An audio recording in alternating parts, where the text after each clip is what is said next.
I'm very pleased to welcome you today to the AFSIC and African Banker webinar series. Today, we're hosting the Building Back Better webinar, where we're looking at ESG and sustainable finance in Africa. I'm joined today by a very prestigious and well-known group of ESG and sustainable finance experts that join us from around the world. With us on the call today is Nigel Beck, who's Executive Head for Sustainable Finance at the Standard Bank Group, Shamila Subramani, who's the Chief Sustainability Officer at the Johannesburg Stock Exchange, Ed Higginbottom, who is the Managing Director at Verdant Capital, Josine Pick, who's Head of EMEA at GRESB, and Kome Johnson-Azuara, who's Associate Vice President, Investments at the Africa Finance Corporation. The reason we're having this webinar today is because of the unprecedented interest in sustainable finance, particularly with the pandemic. People have thought about ways to reconfigure our planet in ways that are greener, more digital, and able to deliver more sustainable income for a wider, broad-based population. So also, this has seen investors really pay attention to shifting capital towards sustainable finance and similar initiatives, and a focus on incorporating ESG factors into investments. But a lot of these terms being thrown around, and I thought that what we could do on the call today with our speakers is to talk about what's happening at the global level in terms of the agenda that's being set all the way from the Financial Stability Board through initiatives such as the Task for Climate Disclosures, headed by Mark Carney and Michael Bloomberg, the EU Commission on sustainability, and to look at how these issues have filtered into the wider African continent and into capital markets, and how this can also be a way to foster impact investing for investors that are looking to make a difference. So many thanks again to our speakers. Without any ado, Nigel Beck will take us through the recent policy developments and trends globally. Nigel, thank you for joining us today. Can you take us through the kind of policy setting in which this huge shift is taking place? So I think, first of all, it's important and to kind of set the scene and say environmental social governance, sustainable finance is essentially a global mega trend. People are investing about $23 trillion in environmentally and socially responsible ways. So there's essentially now a universal awareness. It's a mainstream theme, and it's driven by a number of different aspects. First of all, laws and regulations. There's the tightening of environmental social governance laws. There's obviously the signing of the COP21 Paris Agreement, carbon tax, as well as guidelines like the principles for responsible investment, as well as new policy, which you've mentioned, and kind of taxonomy, which is starting to evolve, such as the EU Green Taxonomy or Sustainable Finance Taxonomy, which is being replicated in a number of jurisdictions, including, for example, South Africa and other potentially African countries, the Task Force on Climate-Related Financial Disclosures, and a number of others as well.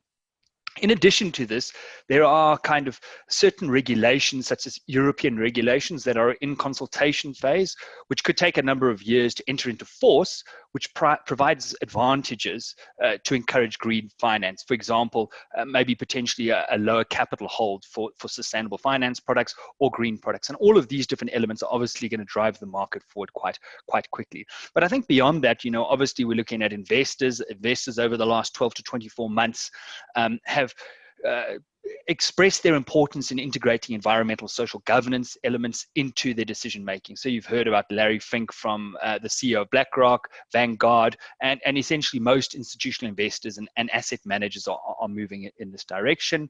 You're also starting to see intergenerational wealth transfer. So essentially the transfer of wealth to impact conscious millennials.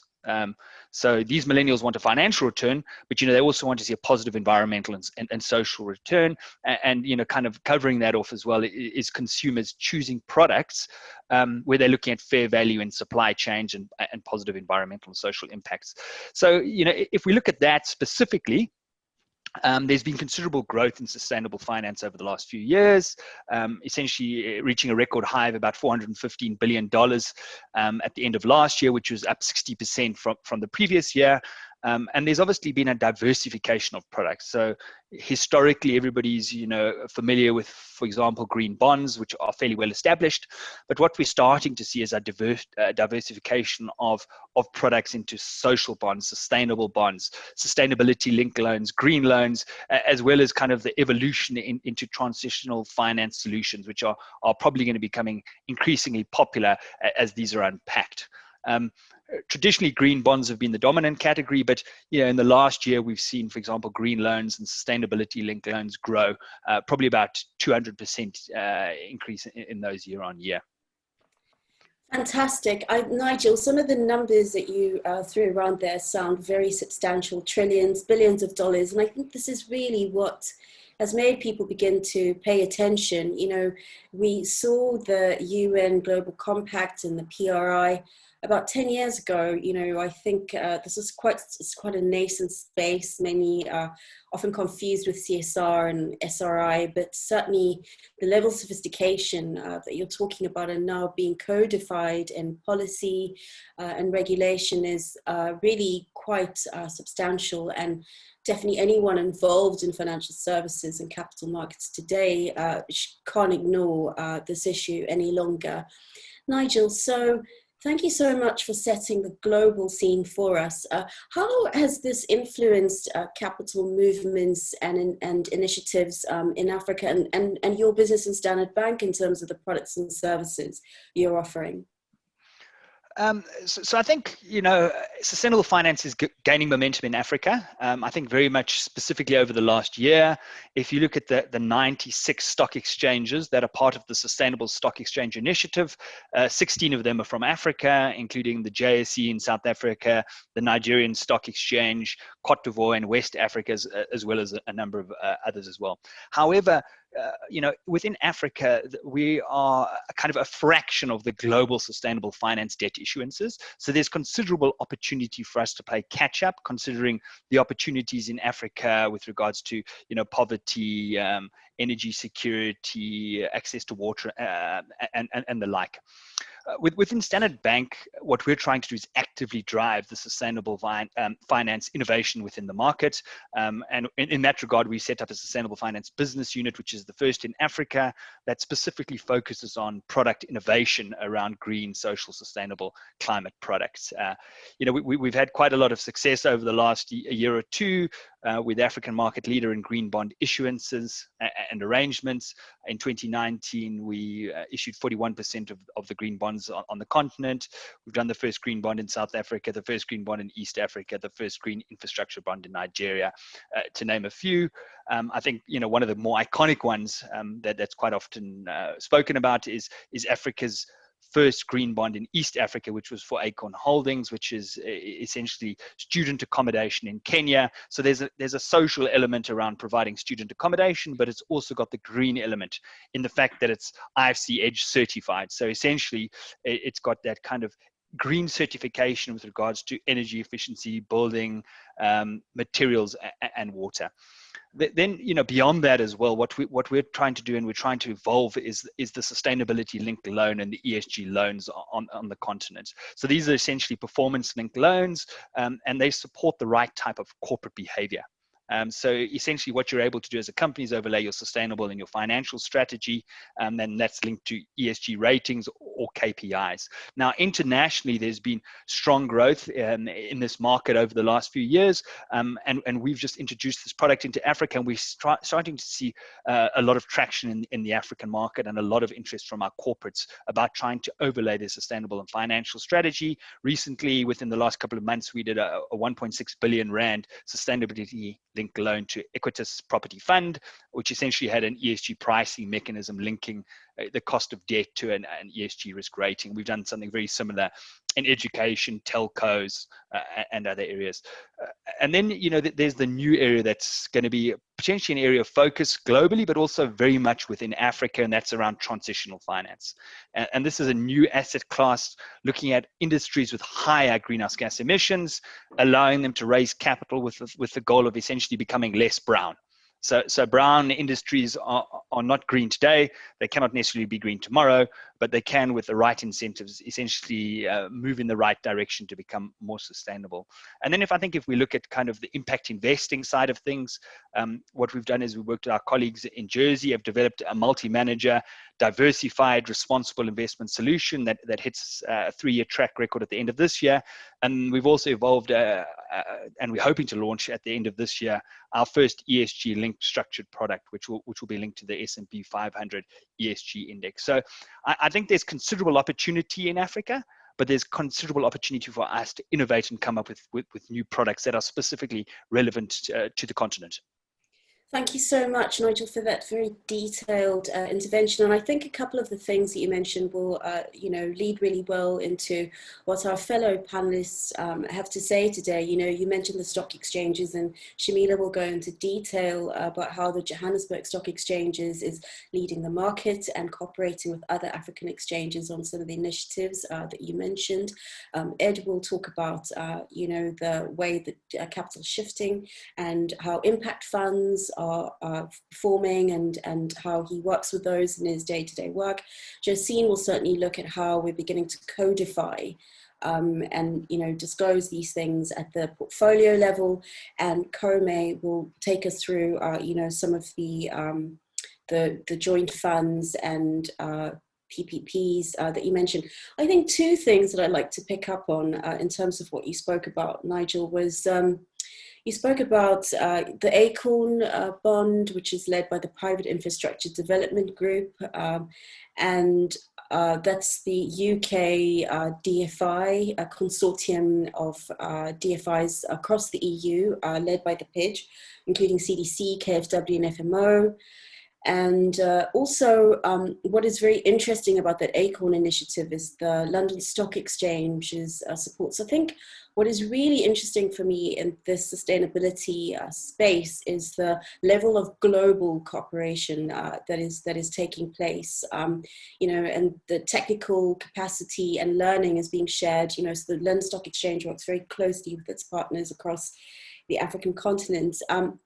And I think another very important point that you were talking about is transitional finance. The thing is, certainly, Josine, when we get to Josine, we'll see that in Northern Europe, where this conversation is probably at the most advanced and sophisticated level it is in the world, led by the Nordics and some of the Northern European investors.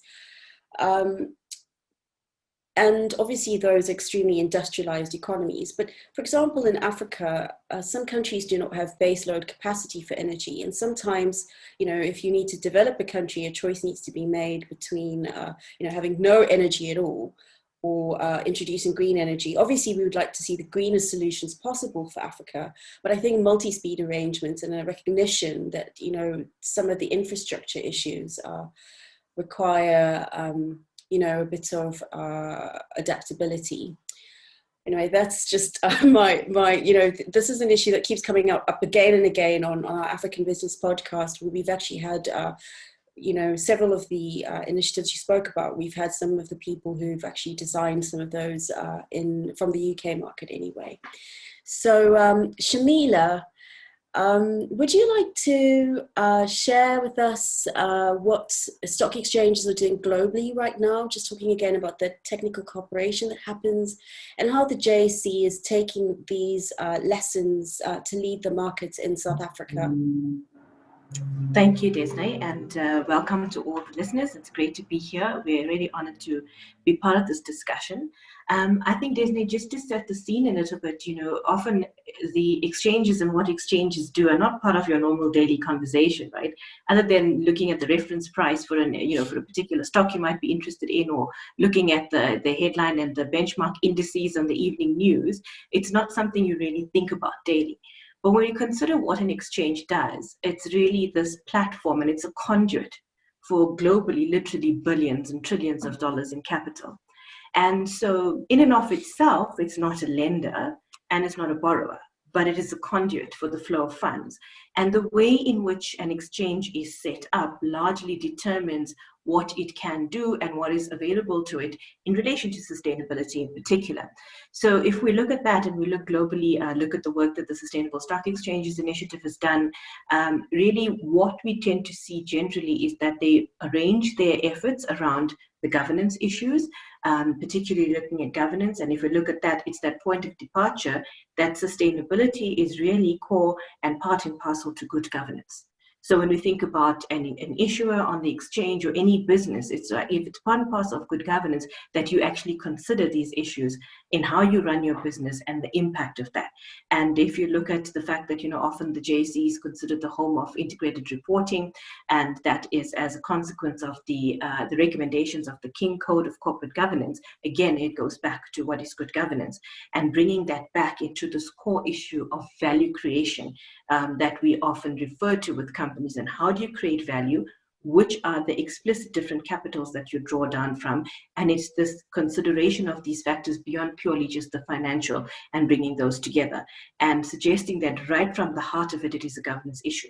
So that's where our point of departure is. And often with exchanges, we're finding that they tend to look at this within governance provisions. And the other area that you see the most common activity, of course, is around products and services. So when you look at an exchange, what it's really good at doing often is delivering generally standardized products, although there is a fair amount of scope for getting bespoke products onto the market, but generally standardized products that can be used by anyone and everybody. And how do we bring in ESG factors, for example, into those products and services that then enables particularly investors to have access to that product fairly easily. In a market like ours, which is predominantly institutional investment, there's large amounts of pension fund money that are invested in the exchange, and often their mandates are quite strict about what type of product they're allowed to invest in. So the more product that an exchange makes available, the more those funds can actually have easy access to those kinds of things and act on mandates that want to explicitly include these factors. So when we look at that from that perspective, these are some of the areas that exchanges can be active in. When I look at the JSE specifically, we have modeled our activity around 4 sort of levers that we think we're best placed to work on. So the first one is on regulation. And not many exchanges in the world are also regulators in the typical sense. But in South Africa, the Financial Market Act allows for an entity called a self-regulatory organization. And so there are 2 particular functions that sit behind quite strict Chinese walls of the JSE, one being the issuer regulation function and the other one being the market regulation function. The one you're probably more familiar with is the issuer regulation one. And this is really where we look at what listed companies need to disclose and all the regulation around that effectively polices them being a public entity and meeting those requirements. And those are quite broad and varied. And of course, the benefit of being publicly listed is the fact that it creates access to information for society at large and for stakeholders more easily. So the fact that you're publicly listed means you need to make that information publicly available and makes it easier for people to access that information. So that's the first place to look. How can we enable better information to come out into the market? So before I talk to those 4 levers, very quickly, we've seen our primary aim is to create that enabling environment in which better disclosure and practices in relation to sustainability can grow and flourish, with that underlying premise that this is core to good governance and therefore long-term resilience and being better investment propositions generally for society.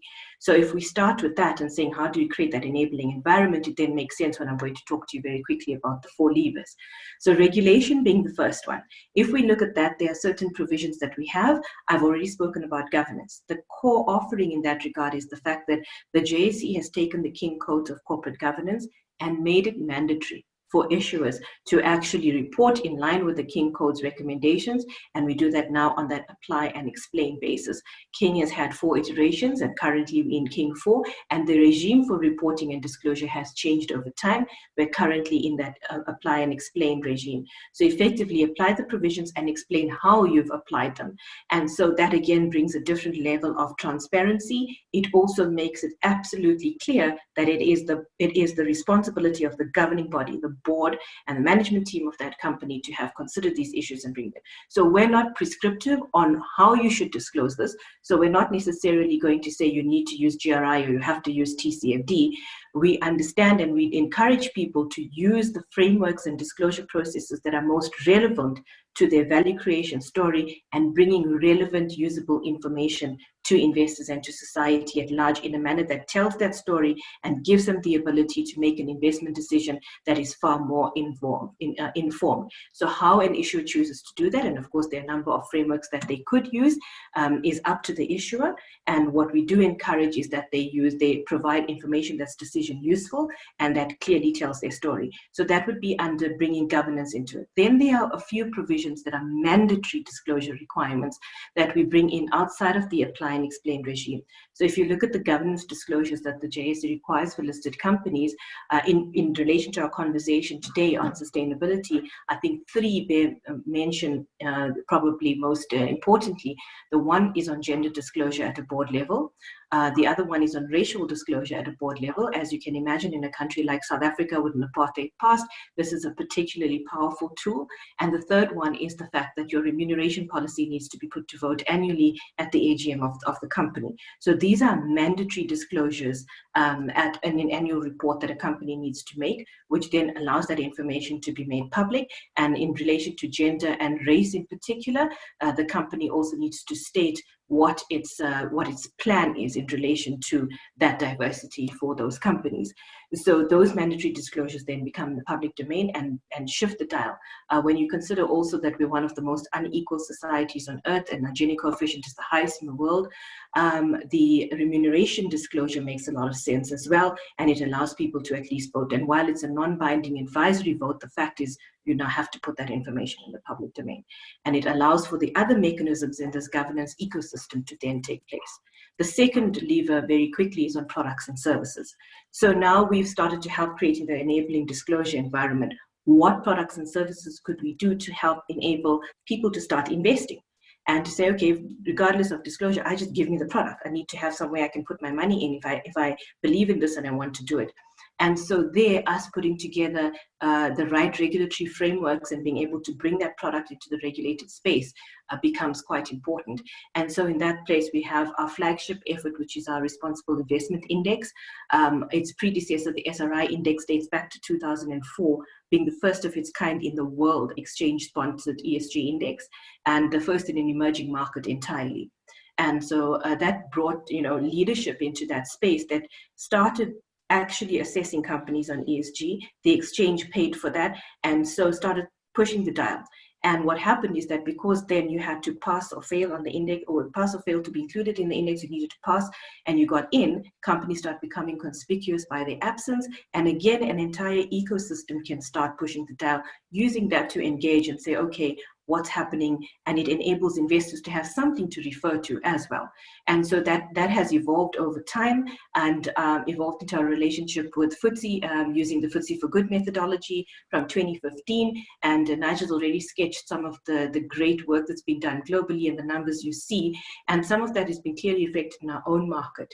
So with using that FTSE methodology, we now have track record that shows from early 2016, just after we moved those indices over to the FTSE partnership and methodology. In fact, our responsible investment top 30 index has outperformed all the major market benchmarks in the South African market. And so it has gone into that territory of proving that, not only is it not going to cost you money to do these things, in fact, it probably is beneficial in the longer term. And we're seeing that evidence right here without needing to cross over to any of the other markets. So that was in the product side. So that's the ESG index. We also, of course, have a sustainability segment, which includes green bonds, social bonds, and sustainability bonds. Green bonds started in 2017, and then we expanded that segment in July this year to include social and sustainability bonds. So now you can list those bonds on the JSE. And again, if I look at the green bonds as being a good example, I mean, generally have been oversubscribed anything between 3 and 5 times for those bonds listed on the JSE. So proving again that there's substantial demand for these products and that they add a lot of value and allow you to bring friends that money and spend it on things that actually make a difference in relation to sustainability. So the other products would be our ESG futures, and recently we've just listed the first ESG ETFs on the JSE, which again then brings in a whole other market, which is the retail market, and gives better access. And then just to round it off on our side, we're also quite strong on advocacy and engagement, because we do believe that there's constant learning that needs to happen. And for us to ensure that our market is kept world class, we ourselves need to understand what is going on and bring that back to the market. So we're active on a number of global platforms where we both contribute to and learn from, and bring that learning back into the market and try and incorporate that as what is appropriate for the exchange. And then of course on engagement, I mean, you know, in many instances, we see that this is still nascent. There's still a lot of education that needs to happen. So how can we bring together the relevant people to help enable and help create that platform for education? And so that's what we sort of do in that sort of four-pronged approach to help create that enabling environment and hopefully make sustainable finance grow exponentially in the not too distant future. That's thank you for that really comprehensive outline, Shamila. We had Leila Fari, we interviewed her on the African Business Podcast not too long ago, and certainly, you know, she was saying how, you know, as custodians of capital, that privilege comes with a lot of responsibility, and certainly, you know, under her leadership, I can definitely see the shift in terms of how, you know, that attitude towards sustainable finance has been filtered throughout the group, and lots of visibility on your activities. Ed, with kind of these improved frameworks and mechanisms for investors to participate, you know, in indices or or being able to signal their green and governance credentials. What do investors actually think? Maybe you want to explain as well to our audience what Verdant Capital does exactly, and so that we can understand how close you are to investors, and, you know, what you're seeing in terms of capital shift, and also some of the impact funds that you work with. Thank you, Disney. I think first of all, it's important to distinguish between impact investing and ESG. So, you know, ESG is clearly a framework, and it's a frame of reference for assessing companies and assessing investment managers according to certain, you know, a certain ratchet of goals and objectives. Impact funds or value-aligned investing is really specifically identifying types of investments that you as an individual want to make, choosing a fund manager that specifically targets that final impact.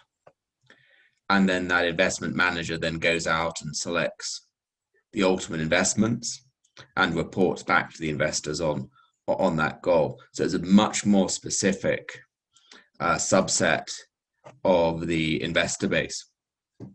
In terms of Verdant Capital is a impact-oriented investment bank and investment advisor, investment manager. So we traditionally have been associated with inclusive finance, so microfinance, funding for SMEs, funding for a range of financial inclusion goals. And our firm has, you know, like the balance of the industry, has broadened over the last few years to work in segments which are aligned much more broadly to sustainable development goals.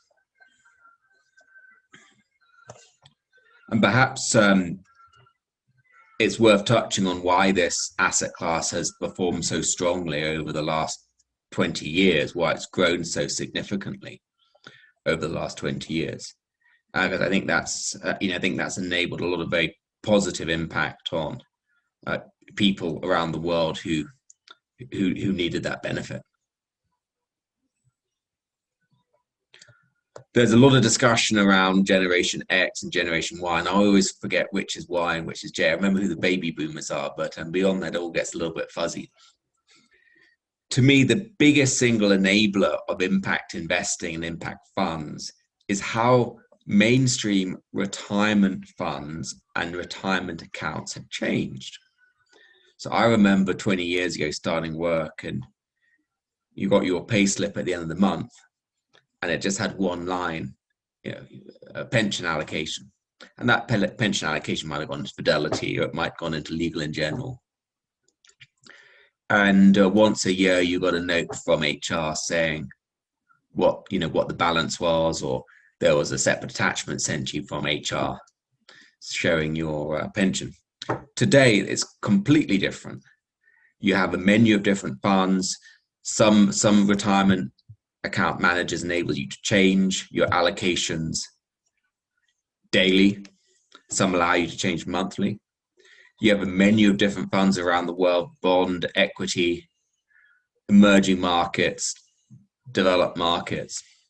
And within that sort of menu of different funds, you can choose impact funds, you could choose microfinance funds, you could choose specific funds that are targeted to the values that are important to you. And that change in infrastructure is so important, because if you look at the average person, whether he's a doctor, a dentist, a teacher, whether that's in South Africa or Europe or the US, the bulk of his investing is through his pensions, through his retirement account. And that's enabled everything else to sort of, follow through beyond that. And yes, it has been complemented by generational change. So the Generation X and Generation Y are more value focused. There's new wealth. The robber barons of the 80s and 90s have passed away, and they've left their generation. They've left their wealth to a new generation, many of which feel very guilty about their wealth, and looking to move the pieces around the board in the right way, as we say. And another factor is actually the returns have been very, very solid. If you look at impact investing funds as a whole, and you look at the variety of benchmarks which are produced around the world on behalf of investment managers, the returns have been very solid. Generally, there's much lower volatility than investing in the stock market. Apologies to Shamila. And generally, they're uncorrelated to all other asset classes. So if you include in your retirement account an allocation to microfinance funds or to impact funds, ultimately your Sharpe ratio goes down, which means on a prospective basis, the returns versus the volatility improves in your overall investment account. A couple more themes which I think are very, very important.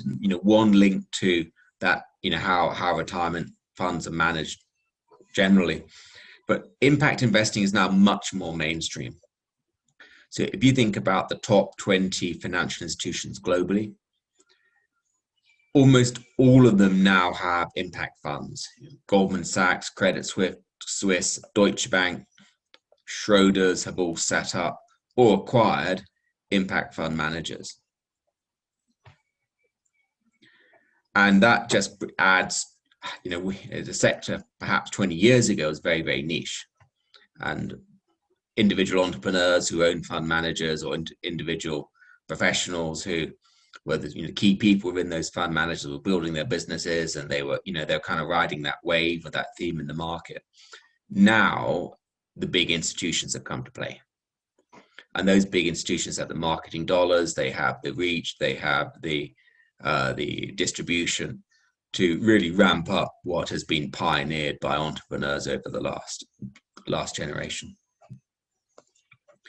I think finally, even if you look within impact investing itself has become much more niche. And the amount of choice you have within impact within the impact investing world has become much more significant. So in the past, you might have been offered a microfinance fund, or you might have been offered a women's empowerment fund. Now there's so many different choices in terms of investing in an impact fund, which can be linked to specific sustainable development goals.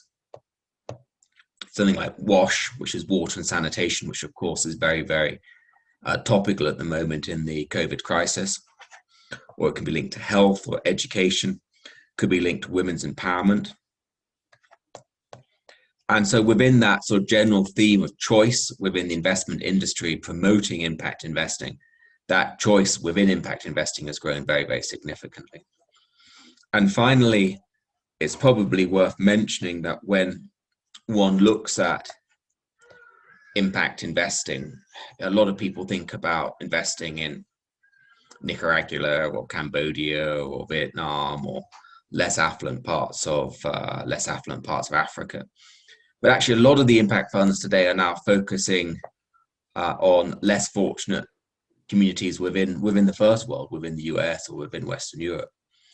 And that's a key theme as well that we've seen growing. Of course, it's, many ways we'd like all those funds to come into Africa or come into our part of the world. But I do think that's another sign of the maturity of the asset class and the different perspectives with which people see impact investing. Ed, there's so many points that you made there that I think are really useful and important to pick up upon. I think the first of those is talking about pension funds, because that takes it to the individual level. And I think one of the reasons, for example, we've been so slow to react to climate change, for example, as policymakers, activists, investors, is because there's these kind of long-range tail risks. The thought of being burnt up by the sun just seems like some sort of existential impossibility. And it's also that thing of, what can one person do? But actually, as Shamil also pointed out, the bulk of exchanges of investment capital that is in the world comes from big institutional funds, predominantly pension funds. It's interesting. Very early in my career, when I was much, much younger, I worked at Alexander Forbes Group in South Africa, which is a big pension fund and insurer. Also runs a big multi-manager that has lots and lots of institutional assets in it. And there I would work with corporates, with management boards running their funds, down to being able to view the members. And it's very interesting. These funds started introducing investment choice around about 10 or 15 years ago, where you could, if you're a member of a fund, you didn't have to be an executive. You could just be a member of a pension fund, your company's pension fund. And you could make the choice to shift your assets to a more responsible asset class. But the interesting thing is, sadly, the majority of people in pension funds, up to 75, 80% of people, choose the default option. And I just find this really fascinating. We have all this power as individuals via pension funds to speak to our trustees, lobby those institutions. But as individuals, we actually need to make those investment choices quite actively in order to even further consolidate these changes to more sustainable capital. So it's one thing I wanted to talk about. And also certainly some of these pension funds can be quite activist as well, big famous in pension funds like CalPERS. Then also other institutional investors like the Church of England Fund, many of the university endowment funds are leading the charge in divesting from fossil fuels. Cambridge University Pension Fund over here. I think there's lots of power to be had from boards of trustees on institutional investors. And it's really about people understanding the difference between these metrics you mentioned, and then actually using that power they have by making active choices within the set of options. And then finally, when it comes to ultra high net worths, immediately when you talked about families that feel guilty, I thought immediately of Sigrid Rousing, who's the heiress to the Tetra Pak fortune, and spends, gives away loads of money to philanthropic initiatives, and is extremely careful with the spending that she has there. But yeah, I'm getting somewhat philosophical now. I think in the South African market as well, even so, that's in the kind of institutional space, even in alternatives, private equity. In South Africa, for example, you'll see the model is very much that funds who are raising, whether that is to invest in infrastructure, retail, or commercial in the rest of Africa, tend to raise capital from DFIs in the EU. And there, of course, many of these mechanisms and requirements for sustainable capital are very much mandated within these DFIs, particularly KfW, FMO, the Dutch and German DFIs, the CDC group here in the UK as well. So again, this is a really global picture in terms of how capital interrelates. And as individuals, we have active power within this decision-making framework. I don't know if you want to comment on anything I've said, or if we can hand over to Josine. You look like you want to say something. Yeah, it does. I think, I think you break out some really very philosophical points around the conflict between individual choice and effectively, massive free rider problems on the global scale. So if you look at climate change, it is philosophically, it is a massive free rider problem. If I look at an individual economy, let's say that we have China, America, and the rest of the world. If you look at those three. If I'm in America, I say, well, I'm going to not change my emission of CO2. And I'm going to rely on the rest of the world and on China changing, or any such combination or permutation of the three. And at what point does individual action become so compelling that, notwithstanding that free rider problem, that it makes sense to change? If you apply, reality is there's not three countries in the world. There are 150 countries in the world or more.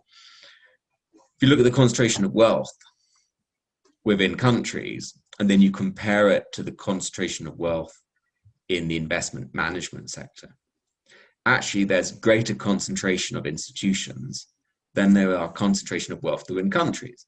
So actually the institutions themselves, or in a funny way, have more power to impose upon the world change that's needed, and they are it's more easy for them to overcome that free rider problem than individual countries. And that's actually quite a profound thought when one thinks about the world from the perspective of an investment professional. Yeah, absolutely. You've raised two issues that I've actually written and thought about quite a lot. One is the power of companies. I mean, if you think about Apple and Amazon, the world's first $1 trillion companies, Apple has a bigger cash pile than the US Federal Reserve, and there are many funds that are actually much bigger than the GDP of some poorer countries.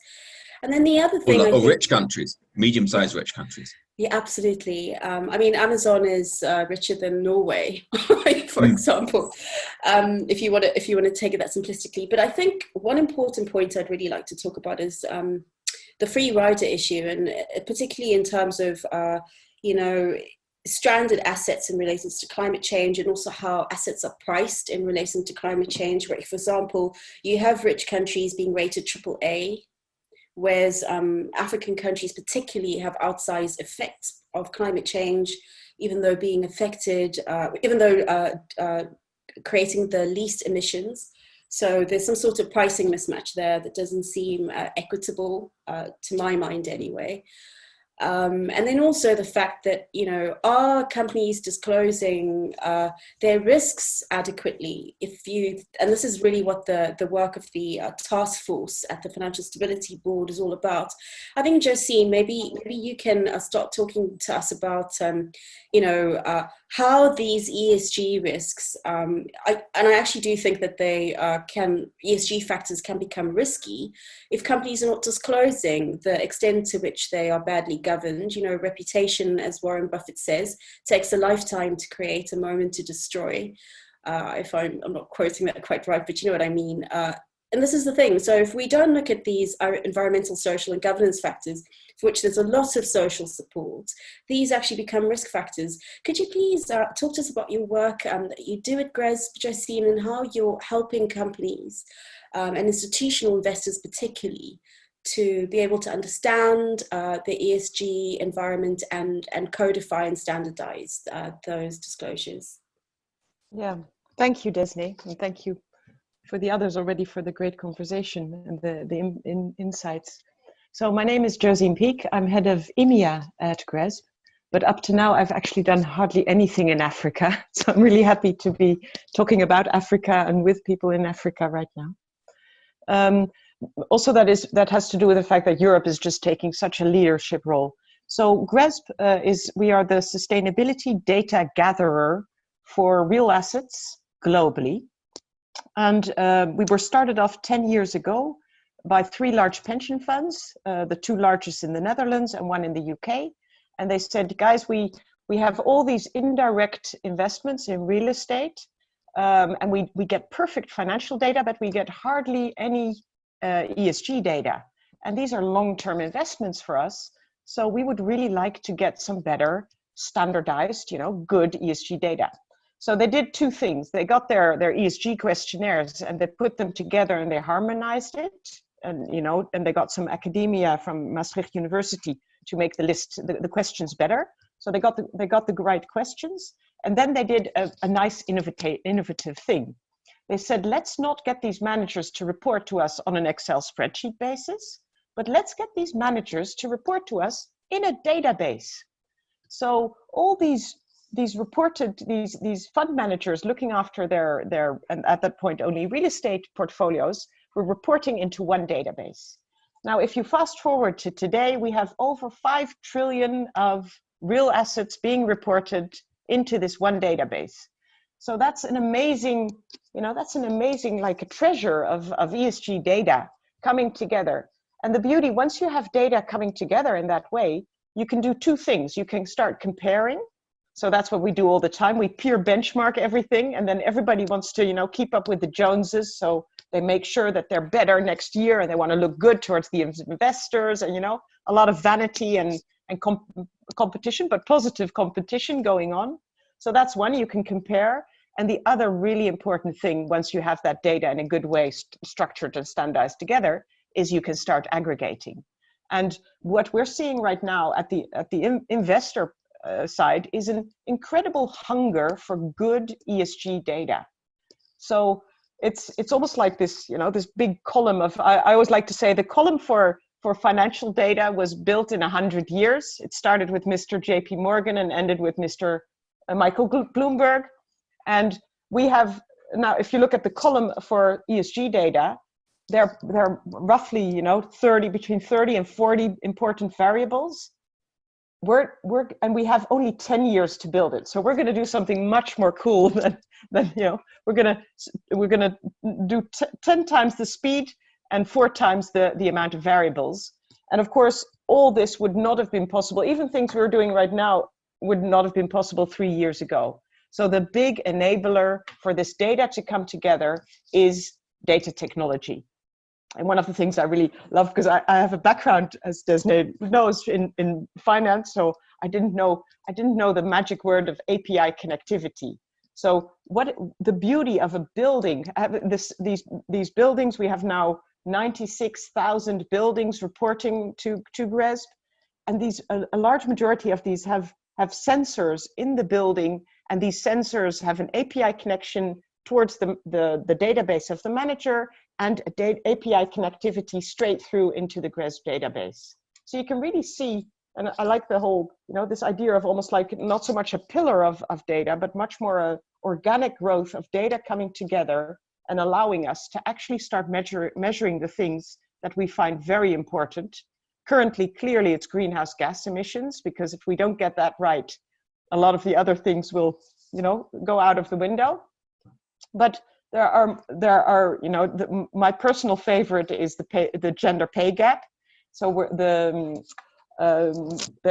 it's actually one that GRESB is not yet measuring, but we will start measuring. So there are all these variables. GRESB, just to say again, we're emission driven. So our the whole questionnaire and everything, all the data that we can publish is online, and it has enabled this industry to come together. So that's a little bit on GRESB. Maybe if Disney still allows, I can tell a little bit about what's happening right now in the EU on the disclosure side. I was literally going to ask you to talk about the big disclosure regulations, very significant, because this is now changed from the sort of voluntary environment to this becoming more real for asset owners. Absolutely. And it's still hot on the press. I mean, we haven't even the 32 variables that mandatory disclosure is going to need to take place on as of March 2021. So it's really fast. That's when it's going to start. These 32 have not even yet been finalized, but it looks, we have 95%, certainty that it's these 92 variables. I have the list here. So it's the good old, greenhouse gas emissions, energy, biodiversity, water and waste on the environmental side. And then a whole social, the employee, the social side employee. What are you doing with your gender pay gap? There you have it. Your human rights, and then of course your anti-corruption. So those are the 32 items that are being variables that the EU now is making it mandatory for all financial market participants to, at an entity level, to report on. And what I like so much about that is that it reminds me a lot about GRESB started. So it was the pension funds who wanted good disclosure. And of course, the consequence of that is that they're going to get all their managers to start reporting on these items in order for them to be able to aggregate this data up. So we're seeing, it's really, and one of the, there's a lot of now discussion, how are these voluntary disclosure structures, how are they going to, what is their livelihood, what's going to happen to them? And we're also a voluntary reporting structure. So how is that going to pan out? It's a little bit unclear, but clearly a mandatory reporting framework is going to be incredibly important. And because it's also, it relates to all the financial products that want to be sold into the European Union, it's going to also have a ripple through effect globally. So this list of 32 variables is clearly, going to set a standard. And then once effectively what we're discussing, as I see, my theory of change is a collective business plan. So if we have the Sustainable Development Goals on top, we have data coming through, we have now structures, the standards to get this data calculated in a harmonized or in one way, in a standardized way, then quite naturally KPIs will start to pop up, which will actually be the collective KPIs on which we can sort of hone in and start navigating this massive transition that we're all in. And if we don't get it right, that doesn't even bear thinking.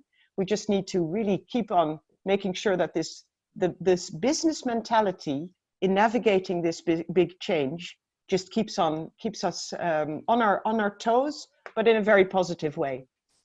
So that's where we speaking of data, at the end, I'm looking forward to a robust discussion on investment performance, because I think many of the things that you've mentioned, I think, besides from just the clear evidence that capital is shifting towards sustainable assets. There's also been, you know, this issue of so-called greenwashing, you know, where, you know, as Ed was saying, some of these topics are a little bit, you know, philosophical. How do you make them real? The data nerd in me, I won't go too far down this rabbit hole, but of course, you know, I think the problem is, of course, that many of these factors are qualitative. And the thing is, you know, a lot of investors want quantitative results as well. But I mean, I think if the financial crisis taught us anything, is that, you know, just looking at quantitative factors alone is going to get us into a lot of trouble as a society. And certainly, you know, when I was doing my doctoral research, you know, there's now software where you can attribute, you know, numerical values to tone and qualitative measures, and actually start attributing, you know, running them through econometric analysis. So these kinds of issues are going to become more and more real, and really the inclination to greenwash just you know, it'll be difficult to hide. Josine, 1 minute. 1 minute. Because in a way, you know, greenwashing, of course, when it's very cynical, it's horrible, of course. But greenwashing, it can also be that you're just on your way, you know, like the yoga teacher always says, you know, you're on your way, and you typically start with the intention to be green.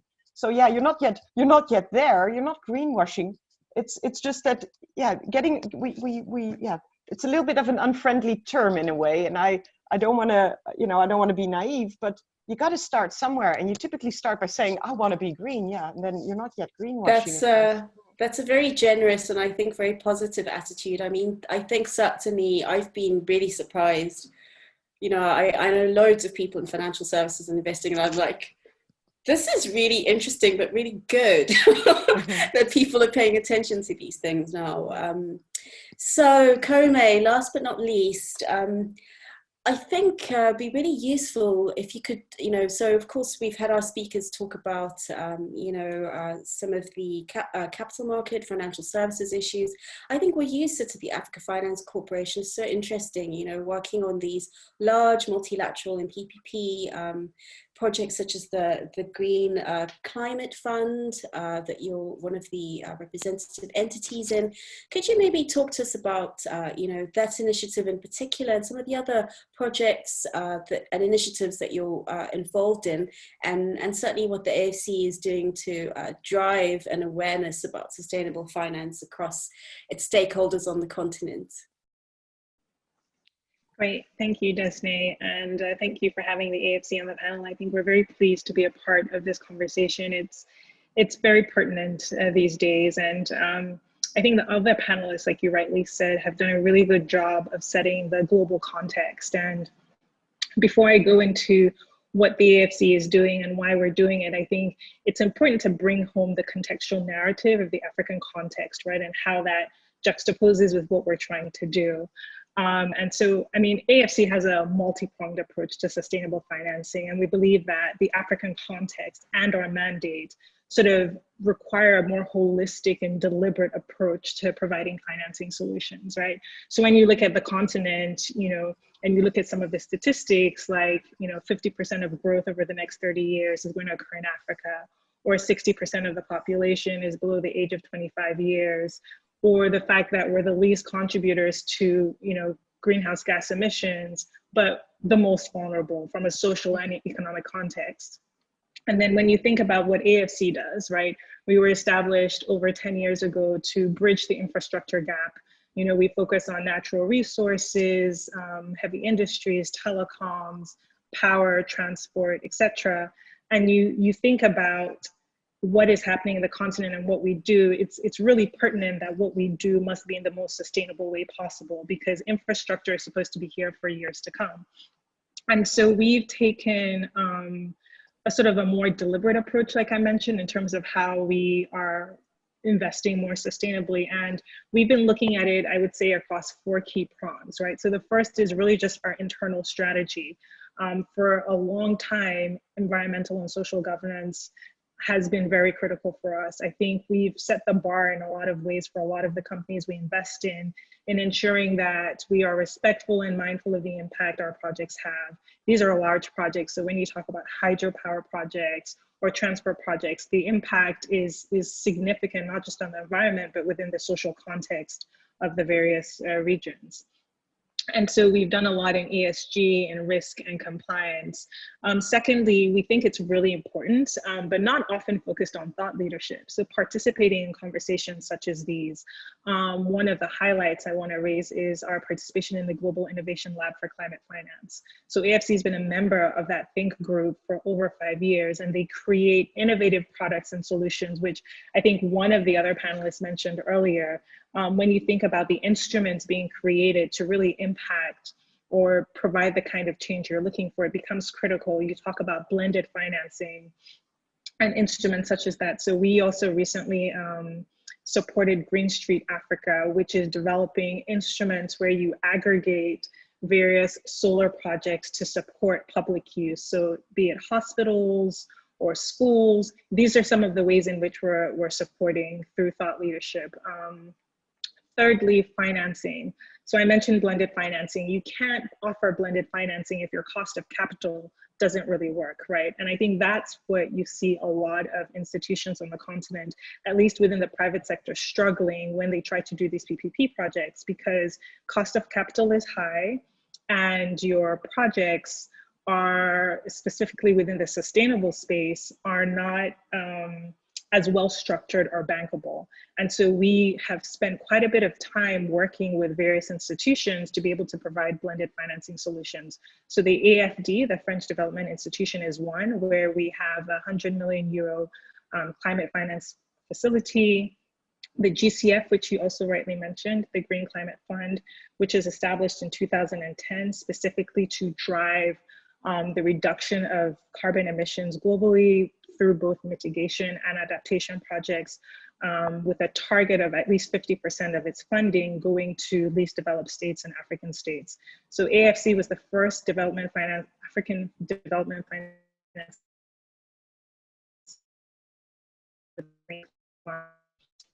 We are particularly proud of this because it provides us an avenue to support various projects on the continent that need this additional blended financing support. We did take a project in Nigeria. Carmen, can you just repeat your last sentence, because your Zoom went a bit funny. Sorry to interrupt you. We can edit out because your Zoom just went a bit crackly. Sorry. Okay, no, that's fine. So I can just say we were accredited with the Green Climate Fund, like I mentioned, in 2015, and we're particularly proud of being an accredited entity because it enables us to support a lot of different projects on the continent that need that blended financing support. Last year, we worked with the Green Climate Fund and the African Development Bank to support the solar program in Nigeria, and that got GCF board approval, where they've committed $100 million alongside the AFC and the AFDB to support several solar projects in Nigeria. So that's an example of sort of the type of work we're doing with the GCF from a financing perspective. We also just last month issued our maiden green bond, 150 million Swiss francs. And we're particularly pleased because we think this is yet again another demonstration, another way in which AFC is supporting its mission to sustainably invest on the continent. And then bringing it home, the last rung of the ladder, if you will, is our investments and our focus. So we've invested, excuse me, we've invested more than $6.6 billion in the continent across 30 African states. And while we're providing infrastructure support and solutions, we think it's also important, like we've been talking, throughout this panel, about sustainable investing.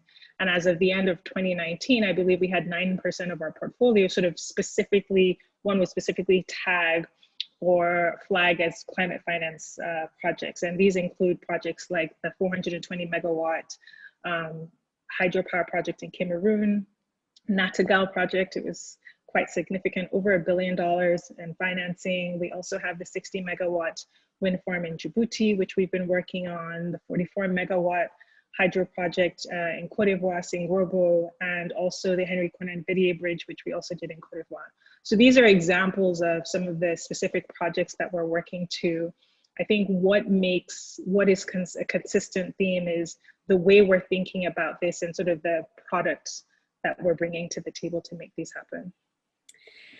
Kome, that was really exciting. In fact, some of the projects that you mentioned, just you ended off there on the Nagdagal project, and I know that's one of the Emerging Africa Infrastructure Fund projects, which is supported by the Private Infrastructure Development Groups, obviously a consortium of European DFIs, African DFIs, investing alongside private sector in order to, you know, make these projects happen. Can it just go a bit granular? I seem to remember Nagdagal, was it a renewables project as well? I like the fact that you use the word renewables because there's often a debate as to what is a renewable, and hydro is often debated, you know, and I think it's important we have this discussion, especially in the African context, because where one would say hydro is renewable, you know, in some other parts of the world, they would say, yes, but the impact from a social perspective can be quite significant, and from an environmental perspective can also be quite significant. So yes, it is. It's a 420 megawatt hydropower project in Cameroon. I also, your green bond, this is, I'm ashamed to say it's first I've heard about the really big 150 million Swiss francs bond. That's really substantial. What kind of projects are you hoping to support with that initiative? So you probably haven't heard of it because it was only issued in the last couple of weeks. So it's still hot off the press. And I think we're really excited about this. Yes, it's very exciting. So we, as our maiden issue, I think this will focus primarily on power, potentially new financings or refinancings of power projects. We have longer term plans in our pipeline to support things like transport projects. And I think those are sort of the easier sectors to tick the box, even though within the AFC, we recognize that there are still opportunities for sustainable financing in the mining and oil and gas space as well. So just finishing off, Kome, one more question. In terms of just a snapshot across the African continent, I mean, obviously, you know, Johannesburg, you know, as you've heard from Shamila, quite prominent, very deep, liquid capital markets, high level of regulation, sophistication. I know that with the previous Nigerian finance minister, Kemi Adieson, she had started a sustainability framework. I don't know how that's been going along now with the finance minister that's followed her. But just on the continent, sort of which countries do you really see? Kenya, of course, we had the ACORN initiative. So those are the three big hubs really in terms of economies. But, you know, smaller countries, I mean, they're having some projects financed, you know, Cameroon, so as you mentioned. But in terms of leadership in smaller countries, are we seeing that coming through?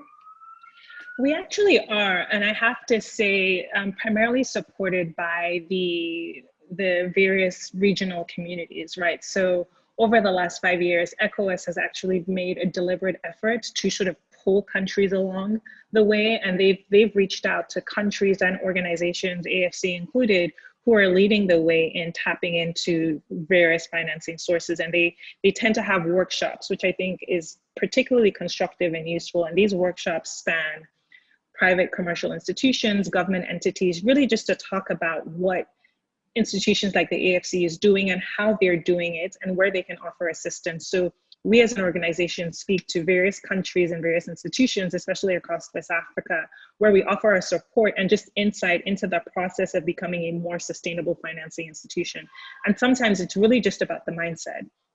A lot of these institutions are already looking at sustainable financing projects.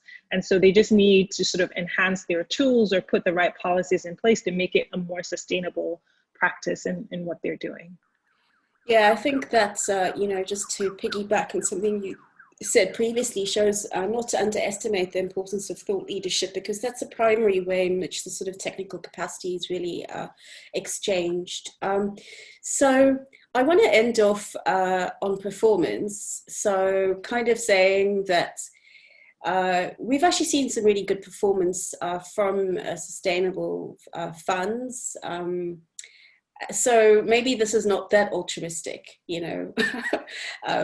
As Ed also said, less volatility. So I have a really interesting graph that was shared. Nigel, I kind of want to circle back to you. You've been very quiet for a while. So it's been long, it seems like ages since I last spoke to you on this panel. You sent this really interesting graph from the Schroders investment study from 2017, showing that investing in portfolios with ESG factors is made easier because there actually is no trade-off, that ESG strategies can deliver up to 18% excess alpha. Could you maybe say for our audience the kind of evidence on the performance side that is making this a more compelling decision for investors? Yeah, I think you're 100% right. I think traditionally always I guess the argument against ESG investing or sustainable finance is that you're going to trade off returns. That's not the case at all anymore. In fact, it's exactly the opposite. So, you know, although you referred to that study, which is a little bit dated, there's a lot more empirical evidence that it is current, showing outperformance of the market, where you look at, for example, ESG leaders. So, for example, if you were to take the MSCI Emerging Markets Index and you take the MSCI Emerging Markets ESG leaders, there's considerable outperformance in the market by the ESG leaders. I think you know, there's some graphics that I've also got on the FTSE JSE responsible investment indices, and Shamila can probably talk to that. And you know, post kind of COVID, the recovery from the responsible investment indices is better than, for example, the top 40.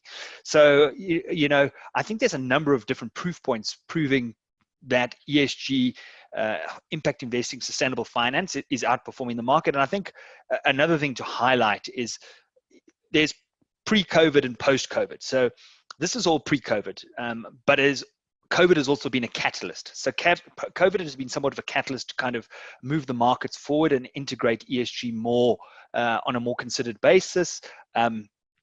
If you look at a number of the funds that are kind of ESG linked, during COVID, they've outperformed the market quite considerably. So because they've got a long-term view, you know, I think as Ed mentioned, you know, it takes out some of that volatility, and it's definitely something we're seeing. And I think even if you look at, so there's got to be a reason for this. So if you look at exchange traded funds and ESG linked exchange traded funds, you know, there's been considerable growth in those since, say, for 2009, I think there were about 30 odd ESG exchange traded funds, where there's now probably about 250 ESG exchange traded funds. So, you know, the whole market is growing, but there is definite empirical evidence showing outperformance, and in some instances, considerable outperformance of kind of those of ESG linked indices and funds. You're on mute. No, it's like the saying of 2020, you're on mute. Can't believe I did that. I'm the moderator.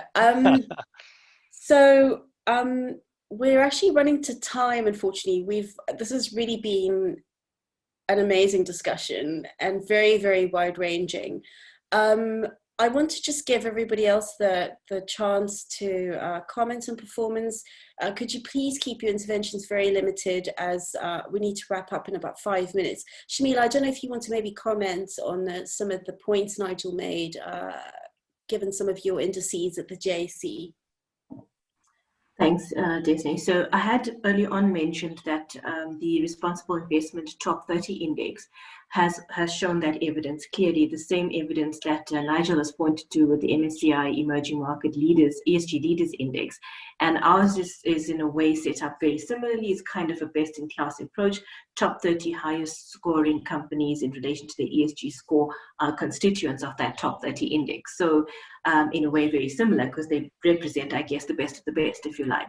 And that index has certainly outperformed and has continued to outperform throughout the crisis up until, I think, the last numbers I saw were at the end of the month, September, and had shown exactly the same way. So, you know, if you had invested in that a few years ago, you definitely would be far better off than if you invested in the benchmark. But I'm going to state my disclaimer, because I'm not here for financial advice. But that outperformance is something we're seeing throughout. But I think, Disney, an important point I want to mention is that while this, potential achievement of alpha is a good point and it's a good selling point, I think that we mustn't forget why we're doing this and about the idea of resilience. And I mean, Kumi mentioned the point earlier on, and she was talking about some of the investments that the bank's doing and that, that's required blended finance and the like. Many of these, in some instances, when we're talking about that kind of investment, aren't immediately good investment cases in the typical traditional sense, but they have to be done because there's so much of social and ecological stability that depends on it. And we've just come through a crisis that's proven to us how these issues of the free riders and a few other things and, not investing sufficiently in these, largely because we don't necessarily see the return immediately. In fact, what we have now seen is the cost of not doing it. Yeah, and absolutely. that cost is borne by society at large. So while I'm sitting in a capital market perspective and we're absolutely for this, and it's fantastic that we're now seeing demonstrable outperformance, I think that idea of why it needs to be done and the cost that we're avoiding in the longer term is equally important. Yeah, absolutely. I mean, that takes us back to the risk of your assets becoming stranded that I was talking about earlier.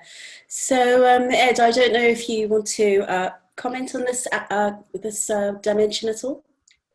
A lot of the discussion around ESG is around equity market indices and the equity performance of companies who are calibrated in one way or other into different ESG performance levels. If one looks at the impact investing world, actually a lot of the impact funds are credit funds and they're not equity funds. And those credit funds have performed very, very well over the last 15 years. They've probably grown their assets under management by maybe 20% per year.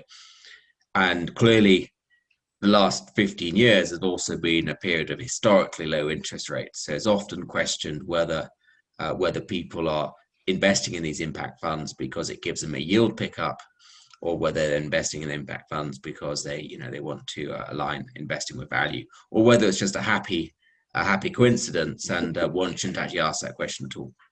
Yeah, serendipity maybe. Josine, do you have any closing thoughts? Yeah. Well, we only focus on ESG data, so we don't actually make the link with financial data. I do know of a really good recent study by JLL looking at the value of real estate globally, and seeing that the real estate assets with a high ESG score also have a much higher performance linked to lower, lower vacancy rates, more stable tenants, lower cost of course of energy costs, and then also resulting in higher valuations. So it's as more data is there, it will also be more easy to show that link. But I fully agree with Shamila. That's not what it's about. It's about something much more important. We're changing the way capital is being allocated right now, and that's really essential. Great. Kome, any closing thoughts from yourself? Yes, just on performance. I mean, I think this is something that is going to become increasingly critical, but as Josine said earlier, we're on a journey, and given our focus, infrastructure takes a long time to build and the impact is also much longer. We are focused now more so on measuring development impact and some of the other things, but I think this is going to be ever more critical in the next decade or so to be able to support the principle of sustainable investing. Great, thank you. Well, I mean, I'm an optimist. I know that all around the world, I mean, we're all probably sitting in our homes or 25% capacity offices or some sort of strange parallel COVID universe right now. And there's been some really tough times. And I think the pandemic has certainly shown the inequality and some of the problems in our society that's been thrown up. But I think it's really for those of us who can see the opportunity to reconfigure the world anew, especially with digital and changed attitudes. I think amazing opportunities await. So I'll end off on a positive note. Thank you so much to everyone who joined us today. I love doing these webinars. For me, it's having a masterclass from the best experts in the world. Thank you so much. Thank you, Destiny.